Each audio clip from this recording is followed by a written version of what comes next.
If you're in Orbit, or even just a K-pop fan who frequents Twitter, you've seen hashtag Save Loona appearing a lot earlier this month. However, this is not our first rodeo. Unfortunately, this is not the first time that we've seen Save Loona in a headline. Orbits, and myself included, have a lot of questions. What does this mean for Loona? Is this even important? Is it different from the Save Loona incident that happened 2 Octobers ago? Why are we the ones stuck on the Mobius strip? I'm pretty sure that none of us can take this anymore. I'll be honest, I know next to nothing about economics, business, finance, or anything like that.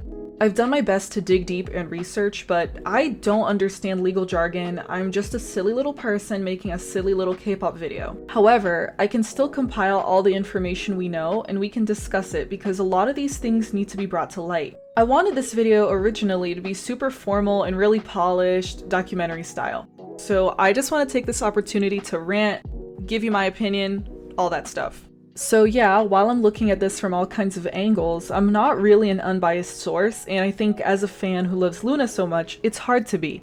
Orbits don't really have any faith in this company at all, and it seems like it gets worse and worse each day. Tomorrow they could have a miracle and this video ends up aging like milk, but I don't think that'll be the case. The point is, we'll be going over a lot of information and a lot of different people, so bear with me. I'm gonna be going over the recent events, some staff members, the Donuts lawsuit, and more. So with all that out of the way, we can finally get into it.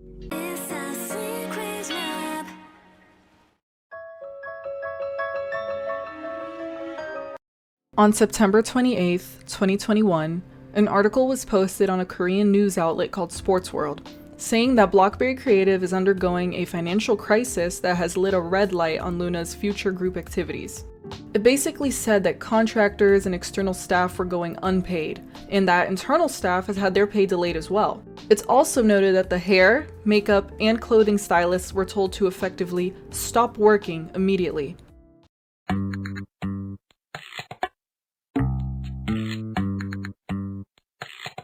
Anyways, by the way, I'm using the Subbit team's translation of this, and one of the Subbits mentioned that the article uses wording that implies that BBC told the staff to stop working in a quote, power abusive manner. So take that as you will. The article also details that Chu's CFs and other activities are not enough to bring the company out of this financial hole. What's interesting is that the article directly states that BBC has Unseasoned Operation. Usually, unseasoned means inexperienced, and I guess you could say that's true if BBC is such a small company. But to me, and a lot of other people, it comes off as incompetence. Like, how can you do this? Regardless, it does not feel good to see this, especially when fans have been saying that BBC just doesn't have it together. And I'm gonna come back to this unseasoned operation bit later on. So, let's talk reception of the article. Naturally, Orbits went crazy. Sure, we've seen articles about BBC's lawsuit with Donuts, and I will go more into the lawsuit later on, by the way, but we've never seen something like this, accusing the company of being down so bad financially that they can't even pay their staff. I don't think I've ever seen this in K-pop or in general, ever. Needless to say, Orbits were freaking out. There wasn't anything from Loona that gave off the impression that something was wrong. They were posting as normal, lots of YouTube content, Eve having an appearance on Street Women Fighter. It all looked good from here. Not even to mention that there was a summer package and that the Japanese debut just came out. The only thing that was a little off was the new music video with Kokomong being delayed, but that could be that company's problem and not Blockberry's at all. What I mean is that sudden couldn't even begin to describe the news. And of course, there was one more worry: disbandment. That is the worst case scenario for Orbits everywhere, and I don't think I need to explain why. Hearing that your group's company is undergoing such severe financial issues is, for lack of better words, not a vibe. The threat of disbandment was, and still might be, a looming but distant threat. Despite how good things may have seemed, the K-pop landscape is an unexpected one. There have been countless times where it seems like a member is plucked out of a group with no explanation, or a group just folds one day, and then all you're left with is a goodbye post when it seems like they're at the height of their careers. So yeah, I think the freaking out is totally warranted. At this time, a lot of Orbits were coping with jokes and memes because what else are you gonna do in this situation? That's what led to the Elon Musk, please buy Loona memes, thanks to his connection with Grimes, and the news outlets reported on that, which is so funny to me. In any case though, I think the standout thing that happened during this time was definitely Loona Prayer Space. It was a Twitter space where orbits could gather and pray together for Loona's survival as a group. It started off as a joke, it seems, but many people said that it actually became very calming, listening to people pray in their respective languages. And like most orbit activities, it's a joke that becomes a very beautiful experience. It's nice to see that no matter the circumstances, Loona succeeds in bringing people of all different cultures and walks of life together and unifies them. It's exactly the mission they set to achieve, so I'm glad this came out of the bad news. But of course, on the other side of the coin, there were skeptics, and that makes sense for a few reasons. K-pop news is oftentimes filled with a bunch of rumors that circulate, and before those are proven false, action is taken. Like bullying accusations that turn out to be false. Sometimes a group member may have to leave the group because their reputation has already been tarnished. And also the language barrier, once it gets translated into English, for example, does not help. There are a lot of articles that are translated very literally, so it barely makes sense to the reader who is not a native Korean speaker, and they have to fill in the blanks with their own interpretation. And also, some people are claiming that Sports World is not a trustworthy source, but since I'm not familiar with Korean news outlets, I can't verify that. And lastly, another reason for skepticism is the tone in which the article is written. I mentioned earlier how part of the article claims that the styling staff was told to stop working in a power-abusive manner. Also, the article just says, according to music industry sources, which is pretty vague. A lot of orbits were simply not believing this. Some people thought it was a smear campaign against BlackBerry, and essentially an exaggeration of the truth. Personally for me, my reaction to it wasn't great. It made me sick to my stomach, and I literally could not sleep that night. Says a lot about me, I know. But it was super unexpected, and I was doing my best to avoid thinking about disbandment because why would I do that to myself? But it was really hard for me to be skeptical of the article for a few reasons. Obviously, you don't want to believe everything you see online, especially if it's an article from some random source, right? But to me, it sounded personal. It sounds like an ex-employee dishing out everything to the only news source that cared enough to pick it up. And I still think that that's the case, really. That a disgruntled, and rightfully so, ex-employee laid it all out for Sports World to publish. And I just can't think of why anyone would want to slander BBC unless they had a personal thing against them. Like, they're not SM or Cube. You probably wouldn't get any satisfaction from bringing them down unless you are one of the staff members or external contractors who didn't get their check.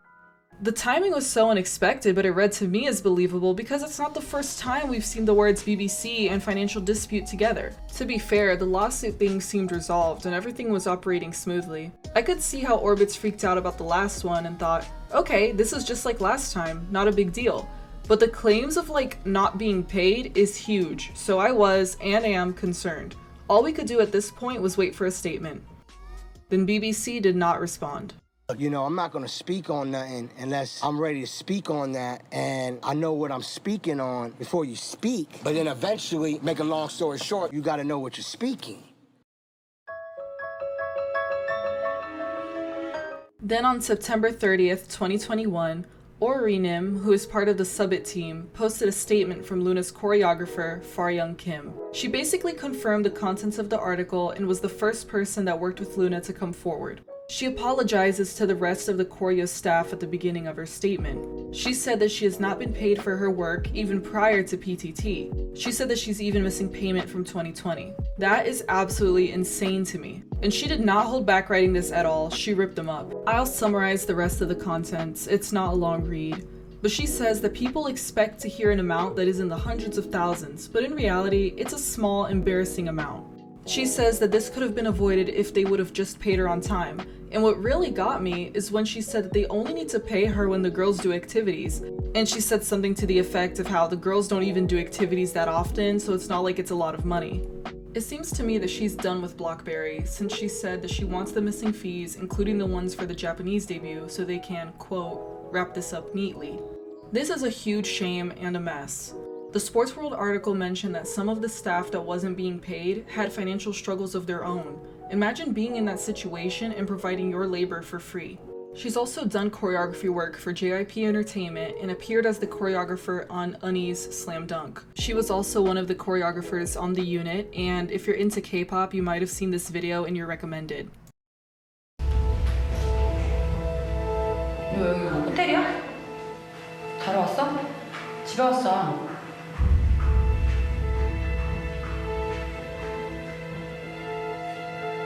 니네 이거 미션이야. 나는 너네 지금 상태를 알려주고 싶지도 않아.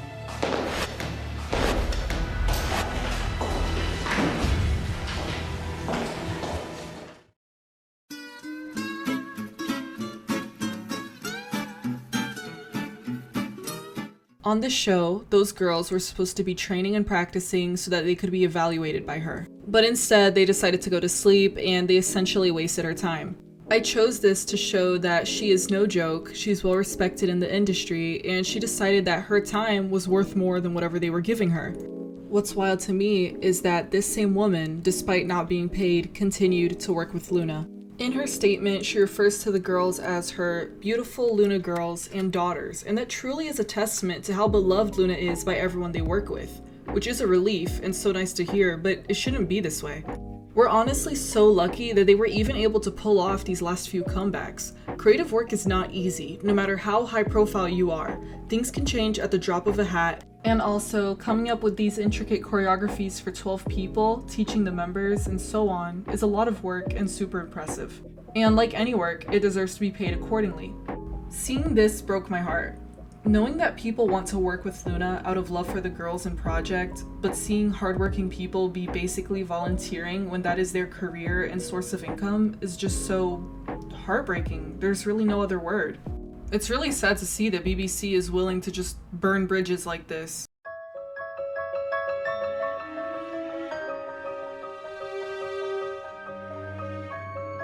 So now that we know this, I want to rant a little. Being honest, there's a lot of things that Orbits do that I don't like. That's a given. It's a big fandom with different people, different age groups, and there are toxic people everywhere. But since I am a part of this group, I'm pretty sure I'm allowed to express how I feel about what some, not all, Orbits have done. Namely, I'm talking about the unnecessary hate that Kim, Loona's stylist, received a while back. There's nothing wrong with criticizing someone's work.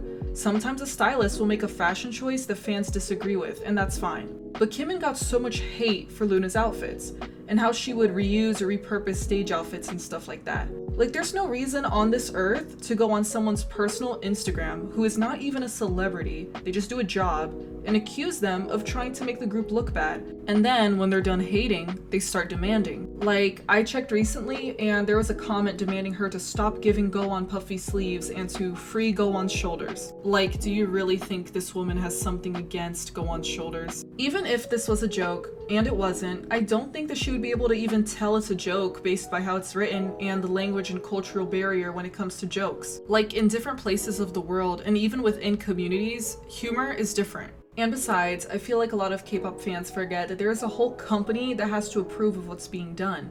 Not saying that K-pop companies have the group's best interest in mind, because there are a lot of companies that unfortunately don't care about their artists' well-being. But at the very least, what I'm trying to say is that styling is an outward thing that everyone is gonna see. It's pointless to sabotage a group that way because it makes the stylists look bad too. I also don't get it since sustainable fashion is very trendy right now, and the best way to be sustainable is to reuse what you already have. And I remember that she even added custom details to their outfits by hand, and it just goes to show the level of care she has with her work, even if she doesn't have much to work with. It's honestly my least favorite thing Orbits have done probably ever because it's extremely rude. There was no reason for her to have to disable her Instagram comments. I'm sure it hits different now, seeing that these people were working for free and we couldn't even tell. All in all, please be empathetic or at least kind to staff since they're just doing what they can in these situations. Not to mention that there is a pandemic which has caused so many issues in a variety of industries. There were a lot of groups that simply could not hold on during this time, and rookie groups who haven't even seen their fans in person. Let's do our best to be patient towards the people who allow your favorite groups to happen. I want to take this moment to appreciate Jin Ryu from the A&R team at the time of Singing in the Rain. There's that beautiful underwater shot of Jin's soul in that music video. Jin's soul was supposed to get in the water and shoot, but she had a panic attack about being submerged. A stunt double last minute would be too costly, so they suggested Jin do that part since her hair was blonde at the time. I think it's a really nice moment that a lot of people don't know about, and I like her mentality of protecting the artist first. Like I said, she no longer works with Loona, but I hope whoever does in the future is like this. As you know, Unseasoned Operation was one of the phrases used in the article. That sounds very familiar to most orbits, I would think. It always seems like BBC does things in the most convoluted way possible. Naturally, a lot of people think of the sheer number of unreleased content that never reached our hands. Personally, I'm okay with unreleased content. I'm a very big fan of hidden and special releases. I think that having some clips and exclusive things to show at an event like Cinema Theory makes sense. And a lot of people say that a DVD with all the unreleased content would sell for so much. Realistically, I don't think it would. I know that I would buy it, but that would be for hardcore fans or for people who were around when these events happened. I think more people would be satisfied with more merchandise that they can use on the daily.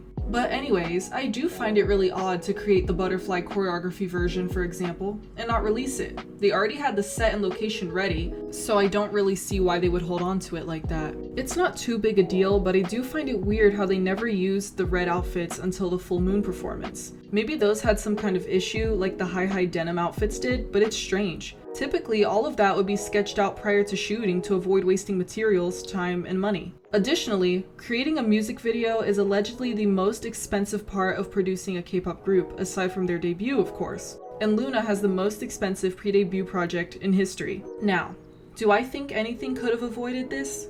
Maybe, maybe not. For example, Heejin's solo Vivid was shot in Korea, but the acoustic version was shot in France, along with the photo book. This was also the worst-selling Loona album, which makes sense at the time because of promotion, right?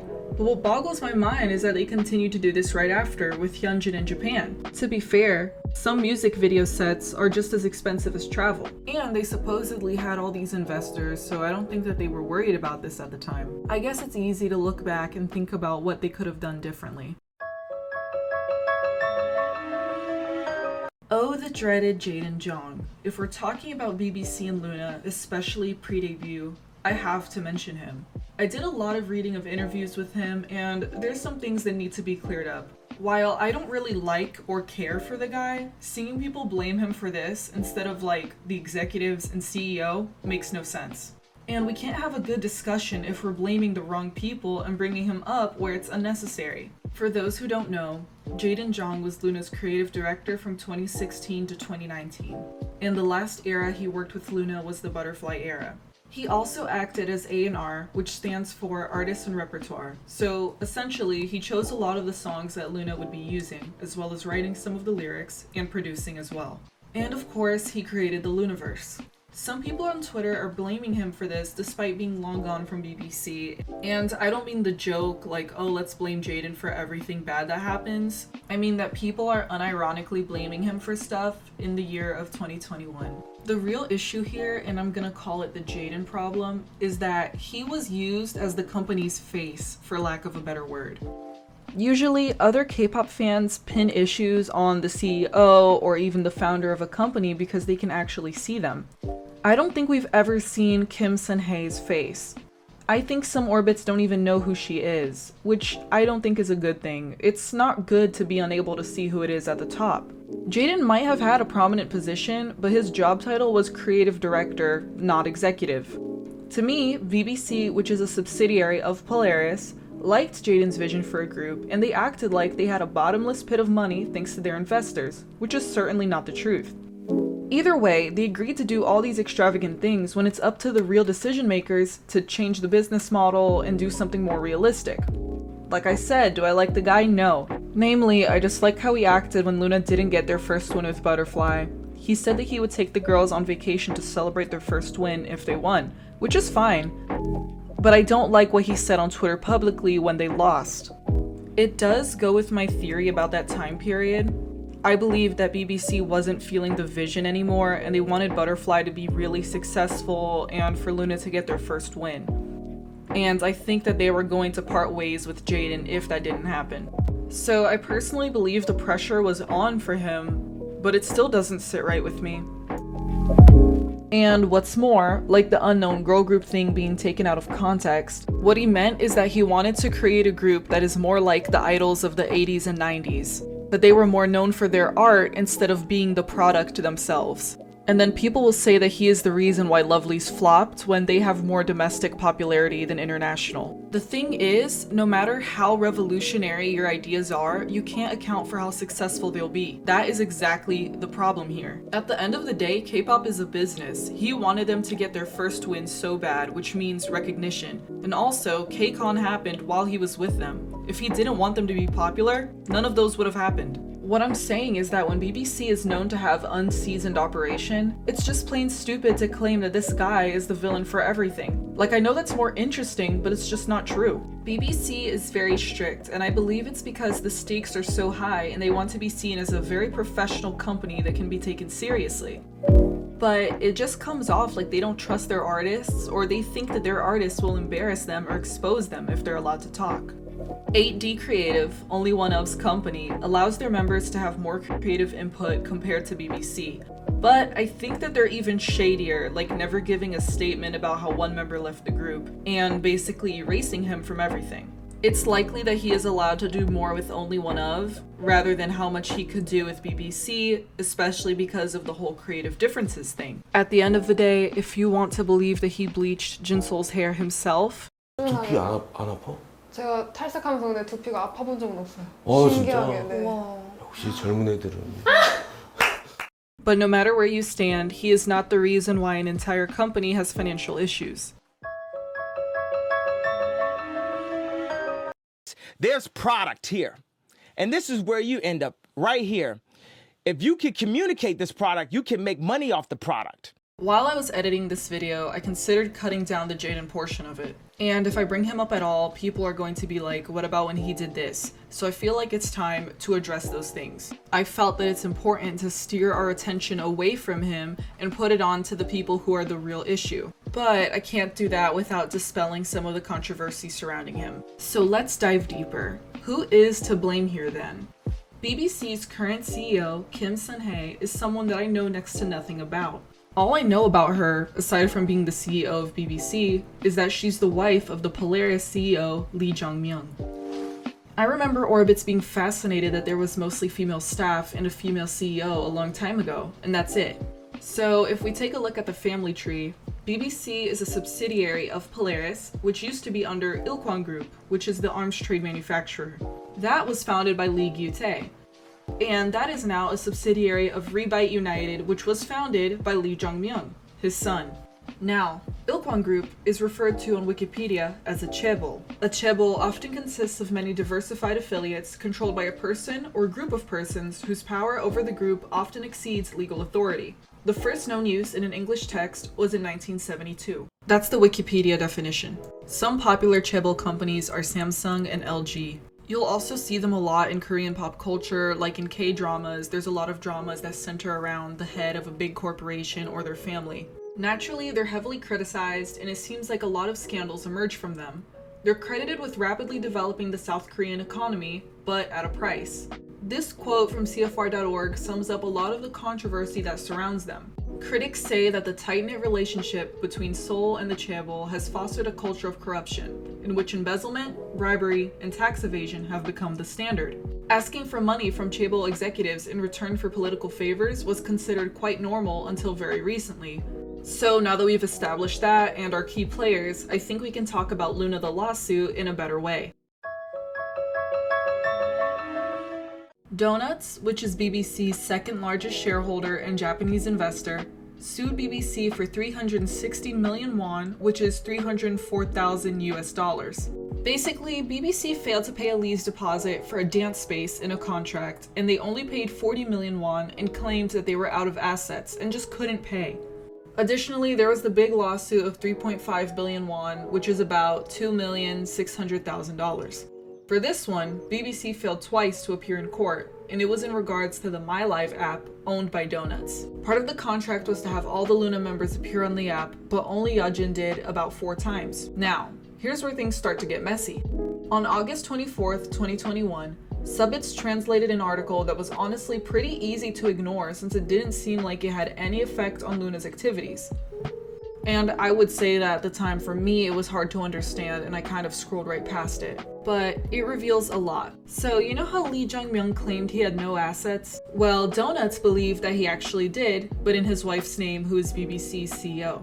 See how it's all coming together now? Donuts sued them, insisting that they transfer the shares back into LJM's name so that he can actually pay what he owes and stop lying about it. There's a lot of talk that paints Kim Sun-hae as a puppet CEO, which starts to make a lot of sense. Polaris paid the 3.5 billion won lawsuit, but didn't pay the smaller court hearing, which was for 360 million. Point is, it seems like people are in two different camps when it comes to thinking about BBC. Either it's incompetence, or there's some sinister behavior going on. It's also often said that subsidiaries like BBC are made for tax purposes, and if something goes wrong and it all goes under, the parent companies will remain mostly unaffected. They've also definitely been used for money laundering purposes, but I'm not here to accuse anybody of that.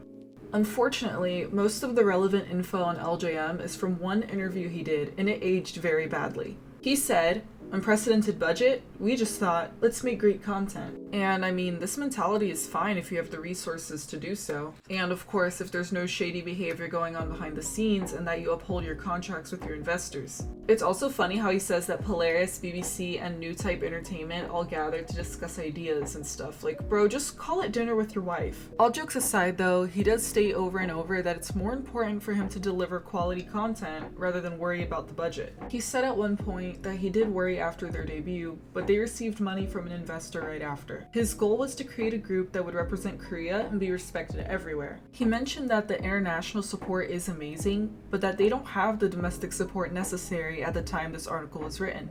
Honestly, it sounds all well and good. The overconfidence that everything will work out didn't even seem off to Orbitz because in some ways, we believe the same thing too. We believe that Loona's uniqueness as artists will speak for them when it comes to success. But in reality, we can't predict that, no matter how good the content is.